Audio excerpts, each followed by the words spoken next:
Assalamualaikum. Our next topic from the infectious diseases is about the typhoid fever. Typhoid fever की सबसे पहले आपको पता है कि इसको हम दूसरा नाम देते होते हैं इंटेरिक फ़ीवर। सबसे पहले क्या है इसकी इटियोलॉजी मतलब कॉज़ क्या है, कौन सा ऑर्गेनिज़म है जो टाइफॉइड फीवर कॉज़ करता है, तो कौन सा होता है साल्मोनेला टाइफाई। इसके अलावा होते हैं कुछ पैराटाइफाई ऑर्गेनिज़म्स भी। परवेज़ अकबर से ही हम इसको पढ़ेंगे, just like we did the leishmaniasis. So अब देखें कि साल्मोनेला टाइफाई होता है, इसके अलावा क्या है साल्मोनेला पैराटाइफाई होता है, और इसके अलावा कुछ और स्पीशीज़ होती हैं। ये ग्राम नेगेटिव बेसिलाई होते हैं। इसके पास 3 तरह की एंटीजन्स होती हैं। या आपने पढ़ा होगा माइक्रोबायोलॉजी में कि एक होती है इसके पास ओ एंटीजन, एक होती है एच एंटीजन और एक होती है वी आई। ओ एंटीजन जो है ये क्या होती है सोमैटिक या सेल वॉल एंटीजन, जिसकी सेल वॉल के अंदर होती है।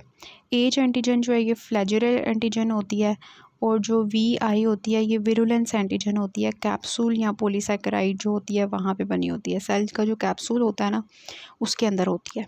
तो ये 3 एंटीजन्स होती हैं। इनका क्या रोल है कि जब हमने इसकी सीरोलॉजी करवानी होती है तो इनके अगेंस्ट हमें जो एंटीबॉडीज़ मिलती हैं वो इसकी इंपॉर्टेंस होती है, इस वजह से हमने इनको पढ़ना होता है। अच्छा जी, इनका जो इंसिडेंस है वो है 0.5%, मतलब कि हर 100,000 लोगों के अंदर जो है ना 500 लोगों को टाइफाइड होता है। फिर इसकी एपिडीमियोलॉजी है। एपिडीमियोलॉजी में ये है कि ये सारी एजेस में इन्फेक्ट करता है, इस वजह से ये मेडिसिन में भी इम्पॉर्टेंट है, पीड्स में भी ये इन्फेक्शन इम्पॉर्टेंट है। बोथ सेक्सेस में करता है, स्कूल एज चिल्ड्रन और यंग अडल्ट्स में ज़्यादा करता है टाइफाइड। एक्वायर्ड इम्यूनिटी जो होती है वो हमारी प्रोटेक्शन दे रही होती है, लेकिन फिर भी जो है ये हमारे हो जाती है। और टाइफाइड फीवर जो है ये सारे सीजन्स में होता है, कोई इसका स्पेसिफिक सीज़न नहीं होता कि सर्दियों में या गर्मियों में। फिर इसके रिजर्वॉयर्स क्या होते हैं, एनिमल्स होते हैं जो पाउल्ट्री फॉर्म्स में होते हैं, पेट्स होते हैं, उनके अंदर ये होता है। फिर जो कंटामिनेटेड वाटर है, इन्फेक्टेड फ्रूट्स हैं, वेजिटेबल्स हैं, इन्फेक्टेड ह्यूमंस हैं वहाँ से। इसके अलावा ये वाटर के अंदर जो सीवेज होता है उसके अंदर, फूड के अंदर, आइस के अंदर, आइस जो बर्फ़ होती है उसके अंदर, क्योंकि ये जो है ना बर्फ़ के अंदर भी ज़िंदा रह सकता है। क्योंकि it is resistant to cooling and drying.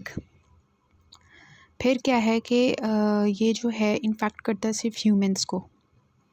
फिर क्या है कि injection of contaminated food, milk, water या contact with an infected animal की वजह से ये ट्रांसमिट होता है। फीको ओरल इसकी ट्रांसमिशन होती है। फर्स्ट ईयर ऑफ लाइफ में सबसे ज़्यादा अटैक करता है, और जो younger than 5 years of age के चिल्ड्रन होते हैं उसमें सबसे ज़्यादा करता है। फिर जो है ये हमारा क्रोनिक कैरियर्स भी इसके होते हैं, आपको पता है हमारे इर्द गिर्द पड़े होते हैं। ठीक हो गया, तो ये सारी इसकी थी एपिडेमियोलॉजी।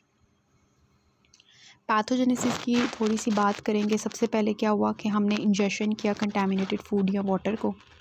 फिर क्या होता है, जाएगा ईसोफेगस से ये ऑर्गेनिज़म गंदे खाने के अंदर, फिर स्टमक में आएगा। स्टमक में जी एसिडिटी होती है जो वहाँ पे ये सर्वाइव कर जाता है, ज़िंदा रहता है एसिडिटी में। फिर क्या जाएगा ये स्मॉल इंटेस्टाइन में। स्मॉल इंटेस्टाइन में क्या करेगा, ये जो स्मॉल इंटेस्टाइन की म्यूकोज़ा होगी वहाँ पे पेंट्रेट करेगा तो वहाँ पे जो है वो पड़े होंगे सारे लिम्फोसाइट्स वगैरह, मोनोसाइट्स वगैरह पड़े होंगे। तो वहाँ पे जो पियर्स पैचेस होंगे ना वहाँ पे जाके ये पेंट्रेट करेगा, वहाँ पे लिम्फ नोड्स के अंदर ये चला जाएगा। जो वहाँ पे मैक्रोफेजेस पड़े होंगे ना उनको खा लेंगे। फिर क्या होगा, ये पायर्स पैचेस जो होंगे जिनके अंदर ये गया होता है उनकी नेक्रोसिस करेगा, जिसकी वजह से क्या होगा, नेक्रोसिस करने की वजह से जो एपिथीलियम होगी स्मॉल इंटेस्टाइन की वो स्लफ ऑफ होना शुरू हो जाएगी। जब वो स्लफ ऑफ होगी तो वहाँ पे क्या बन जाएंगे, अल्सर्स बन जाएंगे। जब अल्सर्स बनेंगे तो वो जो डीप एक गड़ा सा बन जाएगा, उसकी वजह से वहाँ पे जो ब्लड वेसल्स होंगी वो डैमेज होंगी, वहाँ पे ब्लीडिंग स्टार्ट हो जाएगी। तो जो है ये मसला हो जाएगा वहाँ पे। अब क्या होगा, जब वो अल्सरेशन है अल्टीमेटली वो परफोरेशन भी कर सकता है, तो इंटेस्टाइनल परफोरेशन हो जाएगी। फिर क्या होगा, ये वहाँ से स्प्रेड करेगा, रीजनल लिम्फ नोड्स में जाएगा, मोनोन्यूक्लियर सेल्स में जाएगा, लिवर में जाएगा, स्प्लीन में जाएगा, मेसेंटेरिक लिम्फ नोड्स में जाएगा, बोन मैरो में जाएगा, और वहाँ पे जाके अपनी आपकी मल्टीप्लिकेशन करेगा, प्रोलिफरेशन करेगा। फिर ये बैक्टीरिया जो है ये कहाँ चला जाएगा, ब्लड में जाएगा और वहाँ से ये पूरी बॉडी में एक किस्म का फैल जाएगा जिसको हम कहेंगे बैक्टीरीमिया हो जाएगा, which is known as enteric fever syndrome. अब क्या करता है ये आपको पता है, ये गॉल ब्लैडर में चला जाता है, वहाँ पे जाके ये क्या करता है, मल्टीप्लाई करता है और फिर बाइल के थ्रू ये इंटेस्टाइन में आ जाता है। फिर इसकी एंडोटॉक्सिन जो होती है वो जब प्रोड्यूस होती है तो उसकी वजह से वहाँ पे साइटोकाइंस मीडिएटेड डैमेज भी स्टार्ट हो जाता है। ठीक हो गया, ये सारा हमारी बॉडी में इस तरह से फैलेगा। फिर ये गॉल ब्लैडर में आपको पता है कैरियर्स की फॉर्म में ये कैरियर बन के बैठा रहता है। इस वजह से ये जो पेशेंट्स होते हैं, जो कैरियर्स होते हैं, ये अपने फीसिस में, अपने यूरिन में इस ऑर्गेनिज्म को रिलीज़ करते रहते हैं। तो समझ आई किस तरह से हमारी बॉडी में एंटर हुआ, स्टमक में गया, स्मॉल इंटेस्टाइन में, वहाँ से कैसे फैला है इर्द गिर्द और फिर सारी लिवर स्प्लीन इधर उधर चला गया और फिर गॉल ब्लैडर में जाके कैरियर बन गया। तो ये इसकी थी पैथोजेनेसिस। नेक्स्ट आता है क्लिनिकल फ़ीचर्स। तो क्लिनिकल फ़ीचर्स क्या है, इसका इंक्यूबेशन पीरियड होता है 1 से 2 हफ्ते का, 7 to 14 डेज़ का, और रेंज करता है 3 to 30 डेज़, मतलब तकरीबन 1 महीने का। इसकी जो प्रेजेंटेशन होती है वो अकॉर्डिंग टू एज जो है वो डिफ़र करती है। जो इन्फेंट्स होते हैं उनके अंदर ये क्या कॉज करवाता है, क्योंकि ये इंटेस्टाइन में जाता है ना, गैस्ट्रोइंट्राइटिस कॉज करवाएगा, vomiting, diarrhoea, abdominal distension, fever continuous होगा, फिब्राइल फिट्स भी पड़ सकते हैं ड्यू टू फीवर बच्चों को। इसके अलावा वेट लॉस, एनोरेक्सिया, हेपेटोस्प्लीनोमेगैली, जॉन्डिस। जो थोड़े से बड़े बच्चे होते हैं उनके अंदर ये कंटिन्यूस फीवर, हेडेक इसमें एडिशनल आ जाता है, एब्डोमिनल पेन, माइल्जियाज, टेंडरनेस, और ये जो है मतलब इनके जो फेस होते हैं वो थोड़े से टॉक्सिक से नज़र आते हैं। इसके अलावा उनका वेट लॉस हो गया होता है, कफ़ भी हो सकती है ड्यू टू मतलब उसको स्प्रेड कफ़ भी ये लोग कर सकते हैं बच्चे, और जॉन्डिस भी डेवलप हो सकता है। देन आता है कि तकरीबन ना 2 से 3 मतलब ये हम कह सकते हैं, मतलब 1 हफ़्ता गुजरने के बाद ना पेशेंट्स को रैशेस शुरू हो जाते हैं। रैशेस बॉडी पे मैक्युलोपुपिलर रैश होते हैं, रोज़ स्पॉट्स होते हैं, वो बनना शुरू हो जाते हैं। रोज़ स्पॉट्स जो हैं वो कहाँ पे बनते हैं, एब्डोमेन पे और लोअर चेस्ट पे। और ये जो लीयंस होती हैं ना, रोज़ स्पॉट्स, ये एक्चुअली बैक्टीरिया के एम्बुलाए होते हैं जो आके स्किन पे बन जाते हैं, और जब उनको हम ऐसे प्रेशर देते हैं तो ये लीयंस जो हैं रेड कलर की डिसअपीयर हो जाती हैं, ब्लैंच कर जाती हैं। तो ये रोज़ स्पॉट्स जो हैं खुद ब खुद हील हो जाते हैं फिर, और ब्राउनिश डिसकलरेशन दे देते हैं बाद में। फिर जी इसी दौरान जो 1 हफ़्ता गुजरता है, स्प्लीन में भी जब ये चले जाते हैं तो स्प्लीन सॉफ्ट हो जाती है, तकरीबन दूसरा हफ़्ता होता है। एब्डोमिनल टेंडरनेस होती है। फिर जब ये ब्रेन में मतलब प्रॉब्लम क्रिएट करेगा तो डिलीरियम शुरू हो जाएगा। फिर ये गॉल ब्लैडर में जब जाएगा तो गॉल ब्लैडर डिजीज़ करवा सकता है। जब ये बैक्टीरियमिया करेगा, पूरी बॉडी में फैलेगा, तो ऑस्टियोमाइलाइटिस, बोन्स में जाएगा तो ऑस्टियोमाइलाइटिस, ब्रेन में चलेगा तो मेनिंजाइटिस, लंग्स में जाएगा तो निमोनिया, किडनीज़ में जाएगा तो पाइलोनेफ्राइटिस, हार्ट में जाएगा तो एंडोकार्डाइटिस, जॉइंट्स में जाएगा तो arthritis. So clinical features first week के क्या है, मैंने आपको बताया, fever, headache, myalgias, relative bradycardia. ये बहुत इंपॉर्टेंट होता है। इसमें ये चीज़ होती है कि रिलेटिव ब्रेडिकार्डिया में देखें, आपको पता है फीवर जब हाई होता है, किसी को बुखार होता है तो उसकी पल्स क्या हो जाती है, बढ़ जाती है। लेकिन ऐसे पेशेंट्स में जिनको टाइफाइड होता है उनका फीवर हाई होता है लेकिन उनकी पल्स हमें लो मिलती है। This is known as relative bradycardia. तो ये हमें मिलता है इसमें, ये बहुत इंपॉर्टेंट है। कॉन्स्टिपेशन होगी। कॉन्स्टिपेशन क्यों होगी, क्योंकि जो लिम्फ नोड्स होते हैं, लिम्फोइड टिश्यूज़ होते हैं, उनकी स्वेलिंग होती है अराउंड द इलियोसिकल जंक्शन। तो वो स्वेल होते हैं तो इलियोसिकल जंक्शन बंद हो जाता है, जिसकी वजह से पेशेंट्स को कॉन्स्टिपेशन होती है। ठीक हो गया। देन आता है डायरिया, वॉमिटिंग, चिल्ड्रन। ये सारा कुछ जो है ना फर्स्ट वीक में होता है। और एंड ऑफ फर्स्ट वीक में क्या है, रोज स्पॉट्स हैं, स्प्लीनोमेगैली, एब्डोमिनल डिस्टेंशन, कफ, डायरिया। और एंड ऑफ सेकेंड वीक में क्या होगा, ब्रेन इन्वॉल्व हो जाएगा, डिलीरियम, कोमा, डेथ। फिर इसकी कॉम्प्लिकेशंस क्या हो सकती हैं, देखिए बाउल के अंदर हमने अभी देखा कि परफोरेशन करवा रहा था, हैमरेज करवाएगा, क्यों करवाएगा, अल्सर बना के। देन सेप्टिसिमिक फोकाई बन जाते हैं which leads to bone and joint infection, meningitis, cholecystitis, gall bladder की डिजीज़ है। टॉक्सिक फिनोमिना क्या है, myocarditis and nephritis. Chronic carriage क्या है? Persistent gall bladder carriage.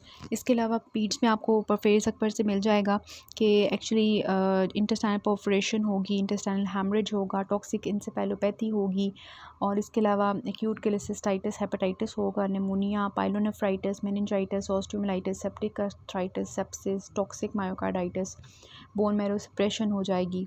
तो ये सारी तकरीबन जो है वो होती हैं डिज़ीज़ के 2 हफ़्ते बाद, वैसे ये सेटल कर जाता है अगर हमें ट्रीट करें तो डायग्नोसिस जो है वो अब हमने करनी है इसकी। तो डायग्नोसिस में सबसे पहले हम सीबीसी करवाएंगे, तो हमें जो है डब्ल्यूबीसीज जो है इसमें कम मिलते हैं, तो ये आपने याद रखना है। वैसे तो इसकी डायग्नोसिस क्लिनिकली हो जाती है, लेकिन सीबीसी में ना आपको बहुत ज़्यादा इंपॉर्टेंट ये बात होती है कि फ़ीवर हाई है लेकिन इन्फेक्शन भी चल रहा है, लेकिन डब्ल्यूबीसीज कम है, ल्यूकोपीनिया मिल रहा है आपको। और जो यंगर पेशेंट्स होते हैं उनमें कभी कभार आपको ल्यूकोसाइटोसिस मिल जाती है। इसके अलावा आपको नॉर्मोसिटिक नॉर्मोक्रोमिक एनीमिया मिलेगा, और इसके अलावा क्यों मिलेगा? क्योंकि मतलब एनीमिया इसलिए मिलेगा या तो बोन मैरो की सप्रेशन की वजह से या इंटेस्टाइनल ब्लड लॉस की वजह से। इसके अलावा थ्रोम्बोसाइटोपिनिया, मतलब इसमें भी ना आपको तीनों चीज़ें मिल रही हैं, ल्यूकोपीनिया, एनीमिया और थ्रोम्बोसाइटोपिनिया, पेनसाइटोपिनिया मिल रही है, जैसे हमने लीशमीनियस में देखा था। देन आता है ब्लड कल्चर। ब्लड कल्चर जो होता है कि आपका फर्स्ट वीक ऑफ इन्फेक्शन में जो पॉजिटिव होता है, मतलब पहले हफ्ते में आपने ब्लड कल्चर करवाना होता है। फिर आता है बोन मैरो कल्चर।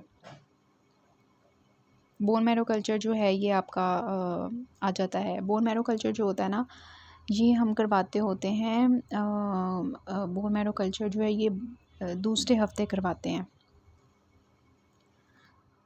और इसके अलावा आ जाता है we have the stool culture. Stool culture जो है ना ये आपका, अच्छा जो स्टूल कल्चर होता है ना ये आपको इंक्यूबेशन पीरियड में पॉजिटिव मिलता है। तो ये आपने तीनों चीज़ें याद रखनी है। ब्लड कल्चर आप पहले हफ्ते में करवाते हो, पहले तो 2 हफ्ते आपको पॉजिटिव मिल सकता है। जो स्टूल कल्चर है वो आप इंक्यूबेशन पीरियड में आपको पॉजिटिव मिलता है, और जो बोन मैरो का कल्चर है ना वो आपको पॉजिटिव मिलता है लेटर स्टेजेस, मतलब बाद में जाके ना।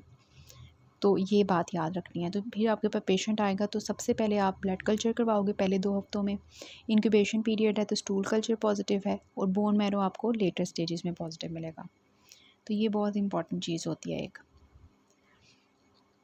ठीक हो गया।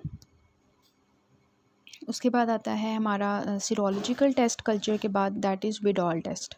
विडॉल टेस्ट में जो है ना, जो इसकी हमने एंटीबॉडीज़ पढ़ी थी ना, वो एंटीबॉडीज़ एच एंटीबॉडीज़, उनके अगेंस्ट एंटीबॉडीज़ हमें मिलती हैं पॉजिटिव, तो वो विडॉल टेस्ट हो जाता है।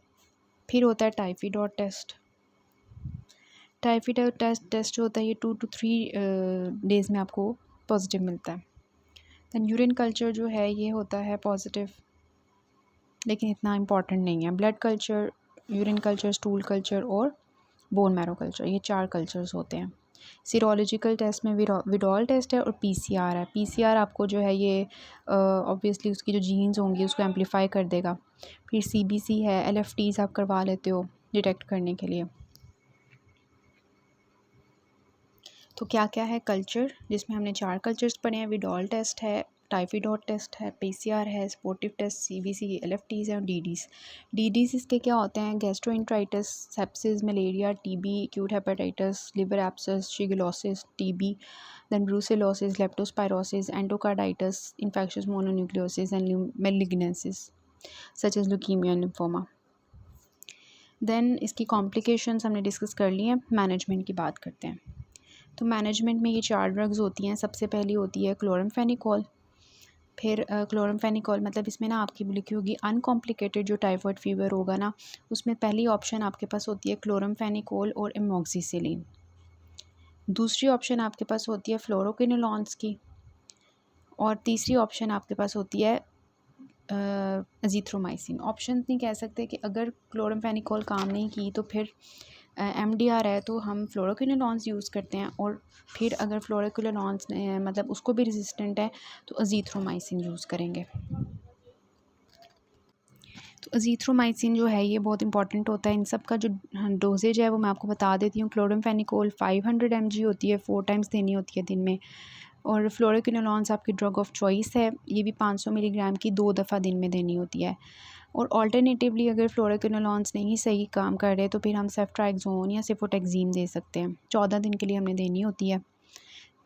और ट्रीटमेंट हम स्टार्ट करते हैं तो 5 दिन तक फ़ीवर परसिस्ट करता है, उसके बाद ठीक हो जाता है। क्रॉनिक कैरियर्स होंगे तो उन केसेस में हम 4 हफ़्ते के लिए सिप्रोफ्लॉक्सासिन देंगे और फिर उनके गॉल ब्लैडर को रिमूव कर देंगे, कोलिसिस्टेक्टमी कर देंगे।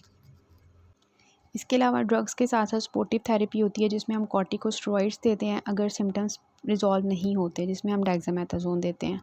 फिर जो एनीमिया के लिए हम जो है वो जो इंटेस्टाइनल ब्लीडिंग हो रही होती है उसके लिए ब्लड ट्रांसफ्यूजन्स देते हैं, adequate nutrition, hydration, electrolyte balance करते हैं। और अगर जो है हमें इंटेस्टाइनल परफोरेशन हो जाए तो उसके लिए हम सर्जरी करते हैं और ब्रॉड स्पेक्ट्रम एंटीबायोटिक्स देते हैं। अगर थ्रोम्बोसाइटोपिनिया है तो प्लेटलेट ट्रांसफ्यूजन्स देते हैं। तो ये सपोर्टिव ट्रीटमेंट होती है।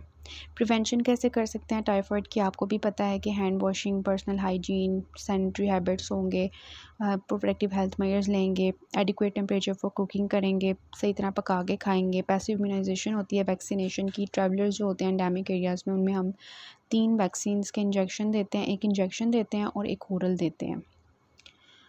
ठीक है। फिर प्रोग्नोसिस इसका जो होता है वो मतलब डिपेंड करता है कॉम्प्लिकेशंस हैं या नहीं उसकी बेसिस पे।